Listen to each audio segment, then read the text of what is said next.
دشنت الإدارة العامة لبحوث التنمية الإدارية والتدريب المرحلة الثالثة لبرنامج توظيف أدوات الذكاء الاصطناعي في العمل الحكومي ضمن مهرجان مأرب للذكاء الاصطناعي.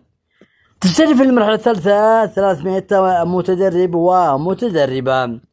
السلطة المحلية أكدت أهمية التدريب والتأهيل للكادر الوظيفي لارتقاء بمستوى الخدمات المقدمة للمواطنين وفق الآليات الحديثة ومتطلبات العصر الرقمي.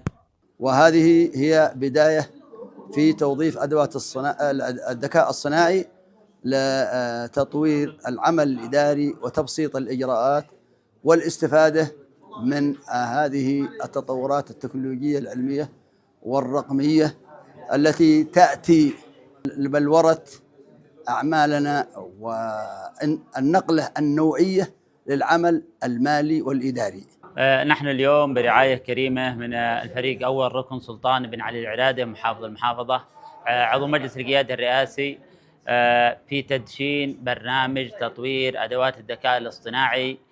هذا البرنامج التأهيلي الذي يستهدف تطوير أداء القدرات لدى موظفي المكاتب الحكومية.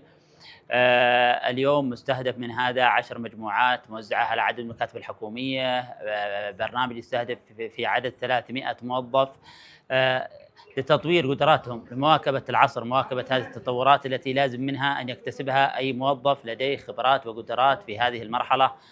مدير عام بحوث التنمية الإدارية والتدريب جمال الجعفري ونائب مدير عام المالية عبد الناصر مهدي أوضح أن تطوير مهارات العنصر البشري يمثل أولوية في المرحلة الحالية باعتبار الركيزة الأساسية لتحسين الأداء المؤسسي. بسم الله الرحمن الرحيم. انطلقنا اليوم من مكتب الإدارة المالية بمحافظة مأرب لتدشين دورات توظيف أدوات الذكاء الصناعي في العمل الحكومي.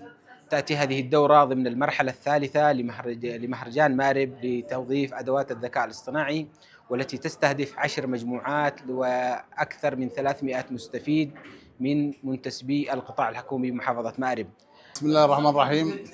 نشكر السلطة المحلية ونشكر الإدارة العامة للبحوث والتدريب محافظة مأرب على ما أولته من تدريب الكادر المالي بمكتب المالية، حيث هذه الدورات تسهم في رفع قدرات الموظفين وخاصة في الجانب الأتمتة في جانب النظام المالي.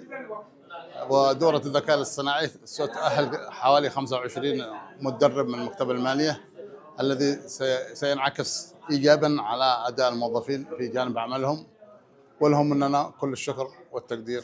تأتي البرامج التدريبية في إطار خطة السلطة المحلية لتحديث العمل الإداري وبناء كادر وظيفي مؤهل قادر على التعامل مع التحديات ومتطلبات المرحلة.